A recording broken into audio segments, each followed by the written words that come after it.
Hello, everyone, and welcome to Anime Club After Dark's movie reviews, a spoiler-free discussion detailing the good, the bad, and the downright ridiculous of anime movies. I'm your host, Alex, and I am joined tonight by our Chivalry of Shotas, Shotaro. I see it, I like it, I want it, I got it.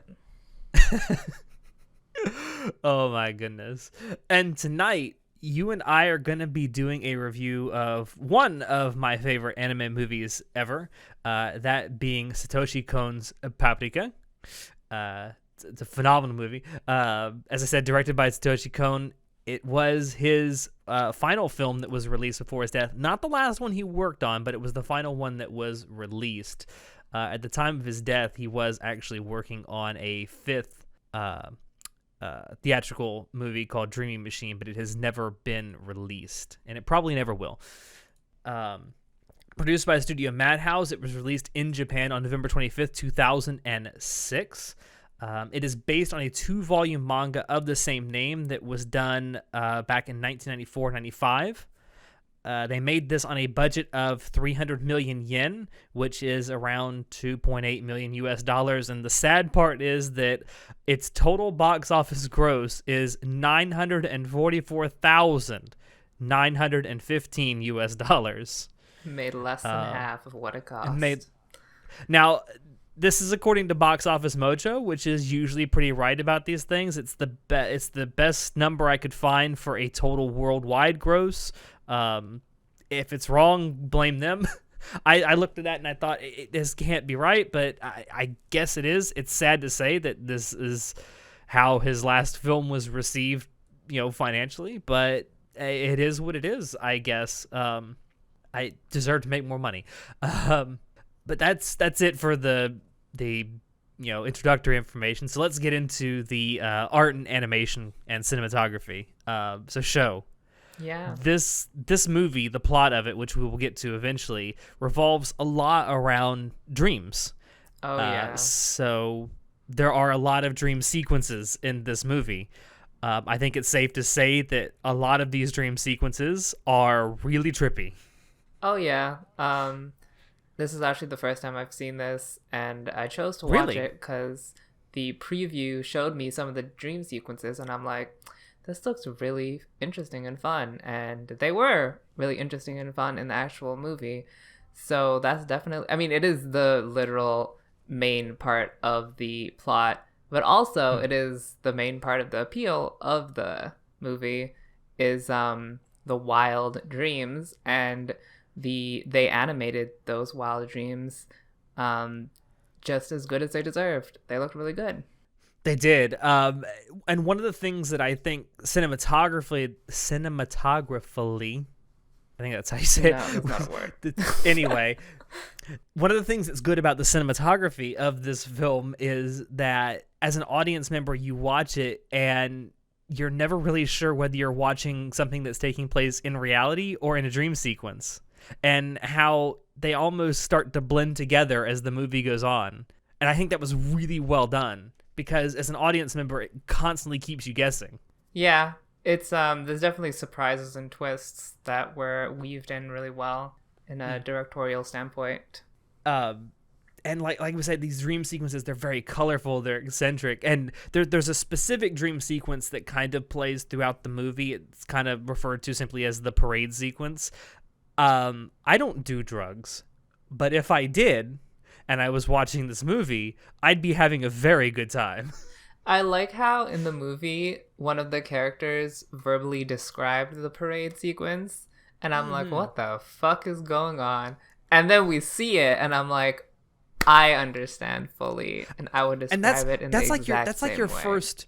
That's your first hint that they're going to be blending reality and the dream worlds, because and it occurs very, very early on in the movie, where all of a sudden, out of nowhere, one of the characters just starts verbally describing through the dialogue what you're about to see in the parade sequence, and you're like, what the fuck is going on? Because I don't know if you watched the English dub or the Japanese dub, but in the Japanese dub, I'm sitting there reading the subtitles and like, is something wrong with the subtitles? Yeah, I also watched the Japanese dub, and I had the same experience. I'm like, I had to pause and rewind. I'm like, did he actually say that? What is going on? Yeah, and the longer that like monologue goes on, the like crazier and less connected to reality the dialogue seems. Yeah, It's really that was a great. funny scene. It's a great introduction to this idea that dreams and reality will be blended. Yep. Because it's not just done through the art and animation; it's done through the dialogue as well. And it's so good. It's so good. One thing I do have to talk about is the opening title sequence of Paprika is probably one of my absolute favorites in all of anime, whether you're talking about movies or like serial TV anime. It's so good. The music is phenomenal, which we'll get to in just a second. But it shows you kind of what's about to happen with the story, but it also doesn't give too much away. It kind of keeps you guessing. It's like it's really weird, and it's crazy because the main character, or who you think is the main character, is kind of bouncing around through different elements of like the background in each shot, and you're like, what the fuck is going on? It's very surreal. It's very trippy and confusing. I was a bit lost during that, but it was well directed. I'll give it that. It is. I don't know. It's like you and I have talked about this. One of a complaint that you and I think have about a lot of OPs in anime today is they give so much of the plot away. Yeah. Especially like late game spoilers. Some anime OPs will give away, and it's like you don't really see that with this, and it's really nice. Although this is a movie, not a TV anime, but still, I mean, the point stands. I mean, there are some spoilers in there. Very minor compared to some of the spoilers you get in today's anime OPs, though. True. A lot of today's anime OPs are pretty sloppy. Yeah. Erased. Another thing I'd like to mention about the animation was I really liked the creepy, disfigured, morphed faces that they did. It was very unsettling. I like it was a good horror-esque sort of aspect of the movie, and I appreciated it. Almost delving into like Junji Ito levels of unsettling. The way the facial expressions kind of just distort and shit, especially during the dream sequences, like with the dolls. Oh yeah, like that was crazy. I love the dolls. They were also really creepy. Yeah, I mean, dolls are kind of creepy in real life, but. Mm-hmm. Well, this was like a Japanese doll, so yes, you don't see that too often. So coming off like the opening title sequence, let's talk about the sound design and the scoring. So the score for this movie was composed by Susumu Hirasawa. He did 3 out of 4 of Satoshi Kon's other film. He scored 3 of the 4. He did Paprika, Millennium Actress, Tokyo Godfathers, or no, not Tokyo Godfathers, Paranoia Agent. Easy for me to say. And I don't know about you personally, but I really like the use of like the bombastic musical cues during the dream sequence, and like I said, the opening title sequence music is great. One of my favorite like OP songs. I don't. What did you think of the overall score of the movie? I mean, I really liked the Vocaloid tracks, especially the main track that played during the OP. I literally had to Google what language it was in, and I'm like, wait, this is Japanese? It literally sounds like Swedish yodeling. Okay. I am into it. I think the chorus of that song is actually just gibberish, but because you hear the entire song during the end credits. Yeah, but the karaoke at the end credits was actual Japanese words, I think. Yep, but I don't think the most of the song is like actual lyrics, but I think the chorus, I think the words the words that they're sung during that are just gibberish. I don't think so, but you might be right.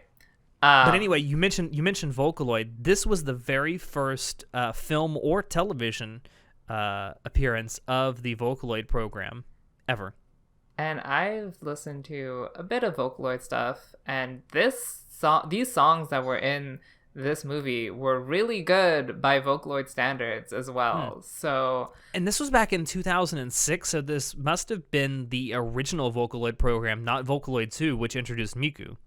So that's really impressive that not only is this the debut of Vocaloid in theatrical or television, but it's also so amazing. So I love that. And I also loved that the main theme that was in the OP was very EDM, because I'm an EDM fan. But also the song that was sung during the parade sequence was also really good. And that was the other Vocaloid song, I believe. And by the way, anyone who out there is a Vocaloid fan, the voice bank that they used was the Vocaloid Lola. Just a little bit of trivia there for you. Also, I didn't realize this until I was kind of researching for this review. Hirasawa used, this is amazing, all the way in 2006 was using an Amiga computer for the composition of the electronic parts of the music. I don't know what an Amiga computer is. It's a very old computer. Honey, I'm a Zoomer. What's an Amiga? It's a very old PC. Okay. Yeah, it's just amazing to me as someone who does like computer science stuff. It's just amazing that it was being used that late back in 2006. What was I gonna go with this? Something else about the sound design, the sound effects. They were like really during the dream sequences very whimsical. But during the stuff in reality, until it starts to blend together toward the end, they're very like realistic, down to earth sound effects. This includes the fucking laughter. Oh my god! I love the creepy laughter. The creepy laughs that are in this fucking movie are so unsettling. Oh yes. Oh my god! Especially by the dolls when they're just like jiggling their little bobbleheads and laughing. Oh and yes, I need that to be my ringtone. Toward the end of the film, there's like the giant doll that fucking laughs so high pitched that it breaks windows. Oh, I love it. So beautiful. And you actually see the characters react to that, like it looks like it's hurting their ears to hear. Mm-hmm. It's music to my ears. It's not enough that these dolls are creepy as fuck. They sound creepy too. Oh yeah. I also liked the voice acting of the main lady. What? I don't know. Dr. Chiba? Chiba. AKA Paprika. I like how much of a bitch she was, or she sounded through her voice acting. Such a cold, steel hard bitch. And I like all of the voice acting in this movie was pretty damn good. But since you brought it up, I'll also throw this bit of trivia out there. Satoshi Kon actually does actually two voices in this movie. Mm-hmm. He is the voice of both of the bartenders in the radio club sequences. I think that was pretty cool. I mean, not only does he direct and write this shit, he gets in there in the sound booth and records some voices too. Satoshi Kon was great. Such a multi-talented prodigy. Genius. Speaking of which, I totally forgot to mention this because it just came to me now. Speaking of geniuses, they animated the genius. I don't even know what his name was. The fat doctor, Toriko. Tokita. Tokita. They animated his balls of fat really detailed. Like there's a lot of detail in the undulations of his fat, and I'm like, well, you do what you gotta do, animation committee, but okay. I like the fact that they went with this overweight genius thing and then ran with it. Like you see him being way too big to be using some of the things that he does. Like he gets caught in the elevator. He's using a chair that his entire body just engulfs the whole chair. I don't know what to say. I don't know if that's supposed to be funny. I don't. I mean, the visualization is kind of funny, but then you look at it and you think about it for a second. You're like, ooh, that's not healthy, man. No. I like how even some of the characters point that out too. Like, dude, you're not healthy. Yeah.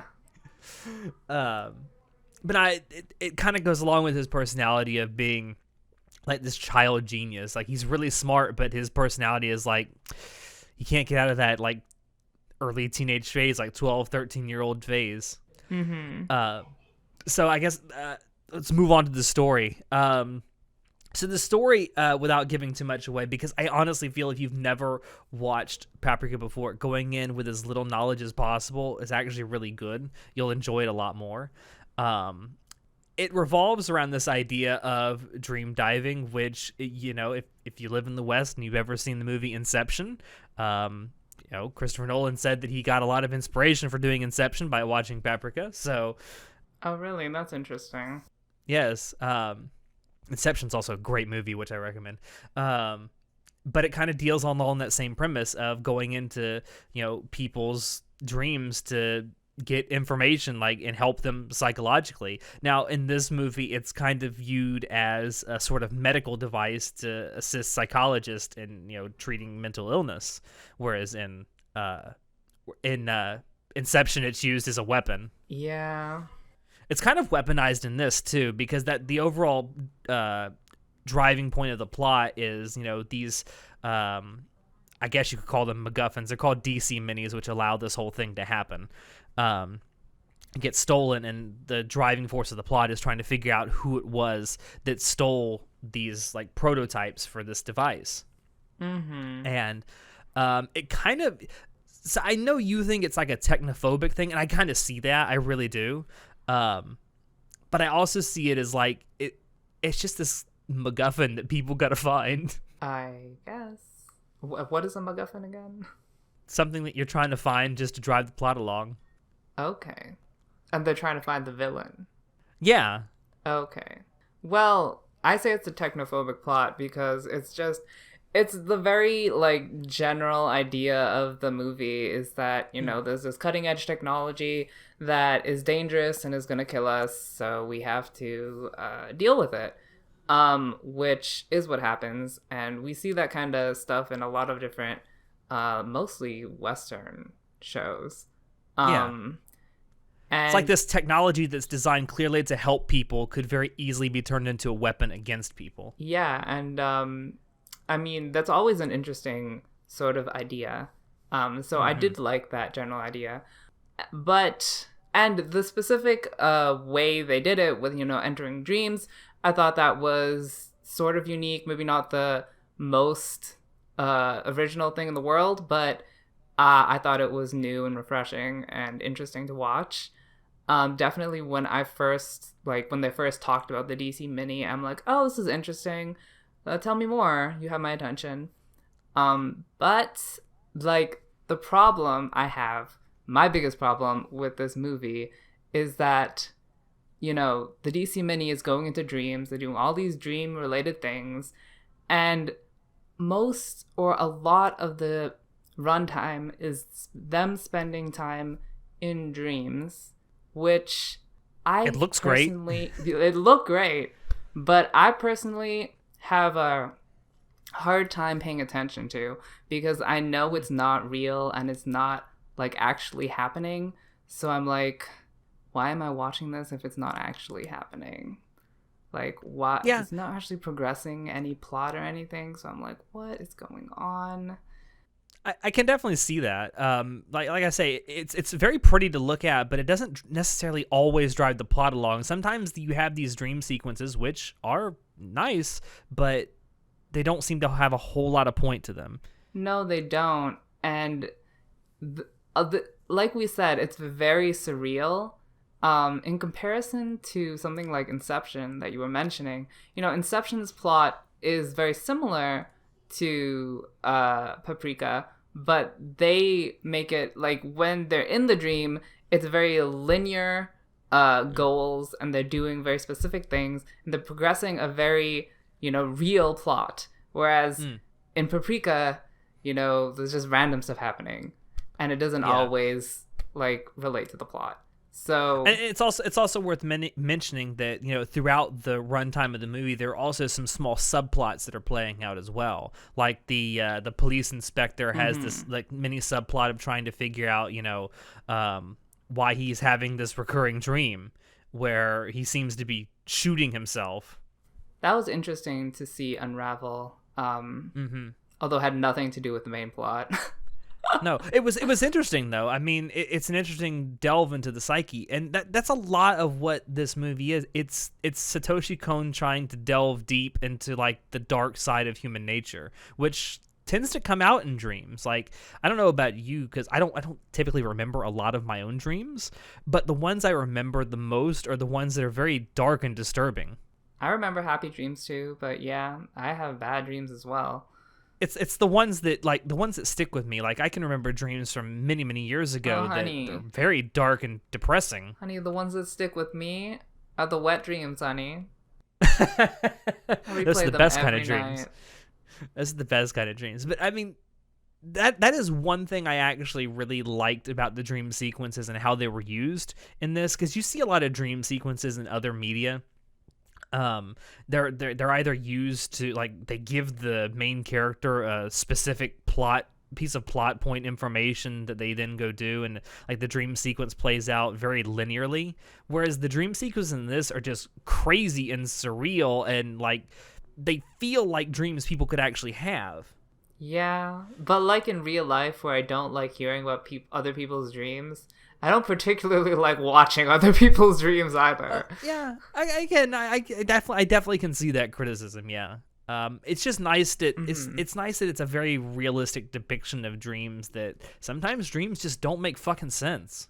Sometimes, and that doesn't necessarily make for good narrative, but it does give a good opportunity for really interesting animation. I will give it that. Yes, good art porn. I won't like insult the premise for not making a story that makes sense, because I feel like the premise is still fine.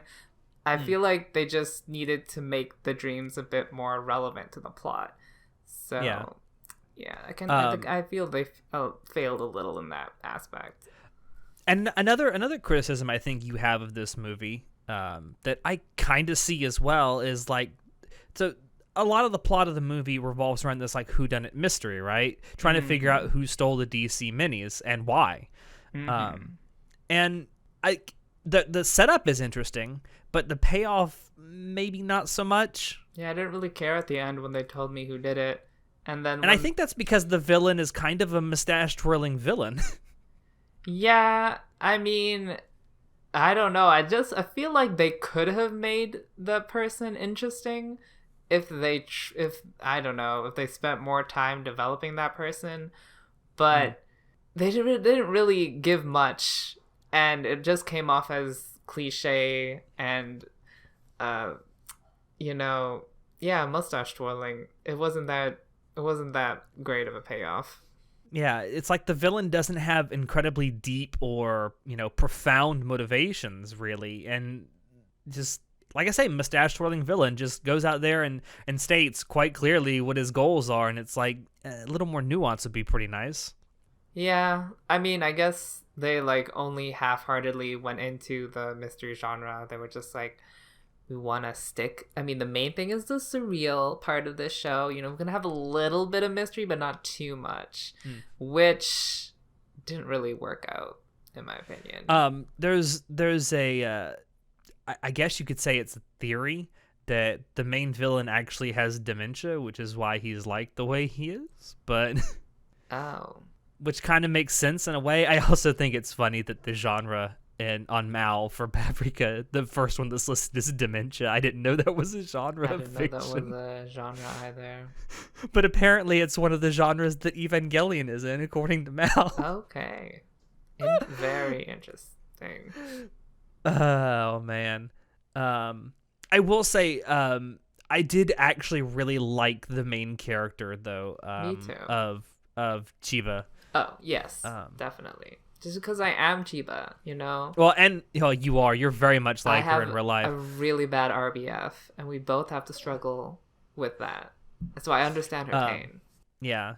And I thought that she was developed really well throughout the course of the movie. It's a good example yet again that Japan seems to be so much better, at least currently, at creating the quote strong female character archetype, because she's a strong female character, but yet she kind of fails and isn't perfect and has faults, and it's okay. You can still be a strong character and have faults and fail. She is a good female character. I definitely think that's one of Paprika's strong points, is that their characters, other than the villain, were interesting. It's just funny and well-rounded. Like, they weren't two-dimensional. None of the characters were really two-dimensional except the main antagonist. Yeah, I'm like, why did they develop this side character, the detective, if they're not even gonna develop the villain? Why was the detective the villain? That would have been an interesting thing. That'd be much more interesting. Oh man, God. And then kind of playing off of that is the resolution at the end. I mean, I don't want to get into it too much, but it's a very much a symbolic resolution. It doesn't really make much you're not sense. meant. I don't think you're necessarily meant to take anything enormously profound away from the ending, other than like don't try to fuck with other people's dreams, I guess. It makes no sense. Honey, they called that ending in. They're like, how the fuck we ending this? And they're I don't know. I do equate some of this to the fact that it is based on a manga. I haven't read the manga, so I don't know if that's actually how the manga ends. I probably should read this manga at some point, though. But I genuinely don't know if that's how the manga ends. It actually ends, and that's what they were going with, or if it's an original ending for the movie. I should probably read the manga sometime and find that out. I mean, it was 2 volumes, you said? Yeah, it's a 2-volume manga. 2 volumes. That's not bad. I could see that happening. But anyway, to wrap this up, what score would you give this movie out of 10? Well, I would give it a 7 out of 10, which is quite generous because I don't like movies. Especially since I spent most of this podcast complaining about this movie. I was actually impressed because I had very low expectations. Definitely the strong points of the show were the characters, the animation, and the music.